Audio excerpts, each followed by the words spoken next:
अभिवादन स्वीकार कीजिए ब्रजेश मिश्रा का और आप देखना शुरू कर चुके हैं द डिबेट। बहनों भाइयों, उत्तर प्रदेश के बहराइच में दंगा चल रहा है। हालांकि स्थिति इस वक्त सामान्य है, नियंत्रण में है, हालात काबू में है, लेकिन 24 घंटे से ज़्यादा के वक्त तक जो कुछ भी बहराइच में चला है वो बहुत हैरान कर देने वाला है, क्योंकि उत्तर प्रदेश में इस तरह की घटनाएं हुई नहीं जो दंगा ग्रामीण क्षेत्रों तक फैल जाए। और जिस तरह की आगजनी, लूटपाट और आज घटनाएं हुई हैं वो बहुत अचरज में डालती हैं, बहुत हैरान करती हैं और हमारी गंगा जमुनी तहजीब और एकता अखंडता को बहुत बुरी तरह प्रभावित करती हैं। बहनों भाइयों, हमें भूलना नहीं चाहिए, बहराइच नेपाल से सटा हुआ जनपद है और वहाँ इस तरीके की घटनाएं होना ये अपने आप में बहुत चिंता का विषय है जो कुछ भी हुआ है। आज चर्चा हम इसी विषय की करने वाले हैं।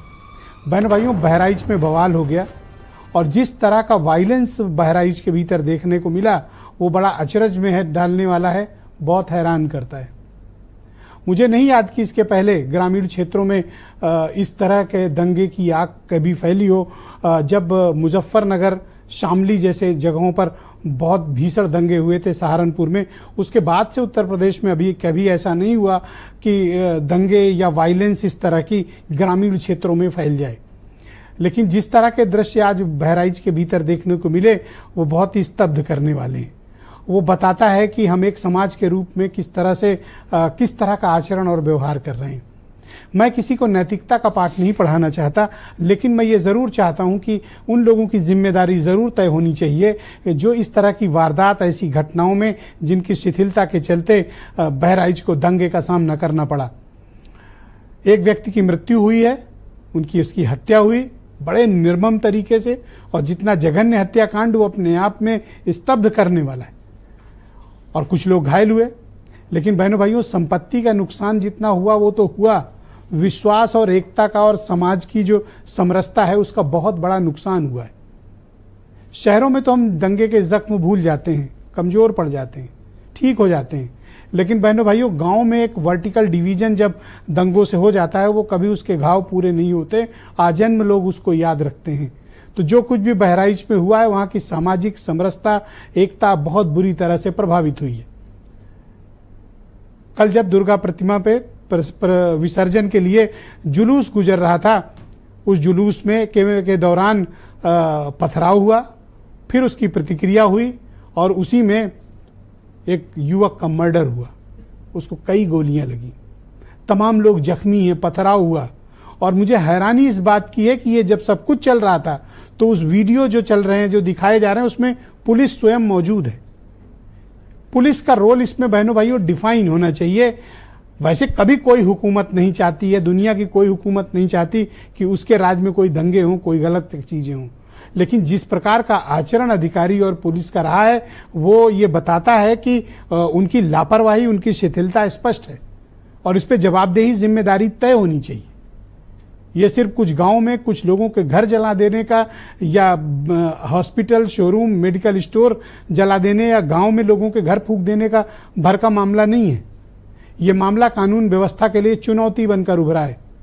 जो सरकार कहती थी कि हमारी हुकूमत में एक भी दंगा नहीं हुआ, 24 घंटे बहराइच जलता रहा, किसी पर कोई जवाबदेही नहीं, कोई एक्शन नहीं हुआ।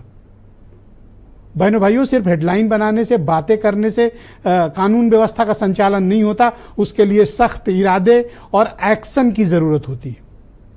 बहुत बार आप डांट फटकार कर काम करा लेते हैं, लेकिन कभी एक्शन की भी ज़रूरत होती है और सीनियर पुलिस ऑफिसर्स पर रिस्पॉन्सिबिलिटी जब तक फिक्स नहीं होगी तब तक इस प्रकार की स्थितियों से बचा नहीं जा सकता।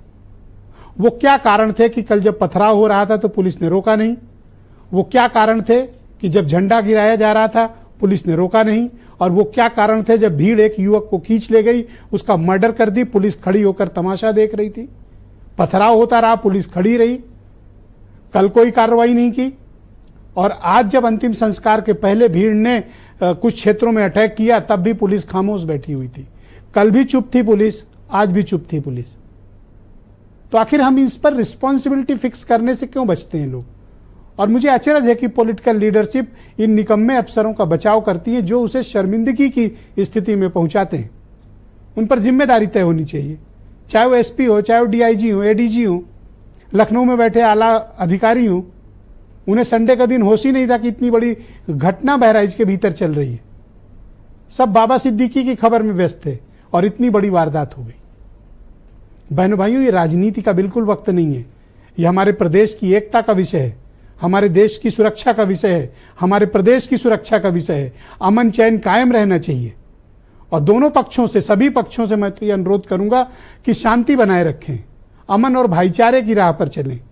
झगड़ा लड़ाई करके, एक दूसरे का खून बहाकर, एक दूसरे की संपत्तियां जलाकर किसी को कुछ न हासिल हुआ था, न हासिल होगा और न हासिल हुआ है। दंगे जब खत्म होते हैं बहनों भाइयों, तो उसकी जो आग होती है वो लोगों को झुलसाती है, जिंदगी भर के लिए जख्म दे जाती है। आप सोचिए कि जिनके घर का बेटा गया है उनकी क्या हालत हुई होगी। क्या वो जिंदगी भर इस जख्म को भूल पाएंगे? इसलिए मैं कहता हूं कि ऐसे अधिकारियों के खिलाफ जिम्मेदारी तय की जानी चाहिए जो निकम्मे हैं, जो शिथिल हैं जिनकी कार्यप्रणाली, और जिन्होंने समय रहते ना तो कल एक्शन लिया ना आज एक्शन लिया। अब आज की रात भी बाकी है। हालांकि राज्य सरकार ने सीनियर अफसरों को भेजा है, लेकिन जिस प्रकार का आचरण वहां पर हुआ है ये पुलिस से अपेक्षा नहीं की जाती है। आप कुछ स्टेटमेंट सुन लें, फिर आज की डिबेट हम आगे बढ़ाएंगे। जो घटना हुई है वो दुखद है। कम से कम प्रशासन को इस बात का ध्यान रखना चाहिए था कि जो प्रोसेशन निकल रहा है उसका रूट क्या है, रूट पे पूरी सुरक्षा है कि नहीं है, पर्याप्त पुलिस है कि नहीं है। तो ये पूरी जिम्मेदारी शासन की थी, सरकार की थी। शासन की चूक की वजह से इतनी बड़ी घटना हुई। जिन्होंने माहौल खराब करने की कोशिश की है, सरकार उसकी जांच करा रही है और किसी भी दोषी को बख्शा नहीं जाएगा।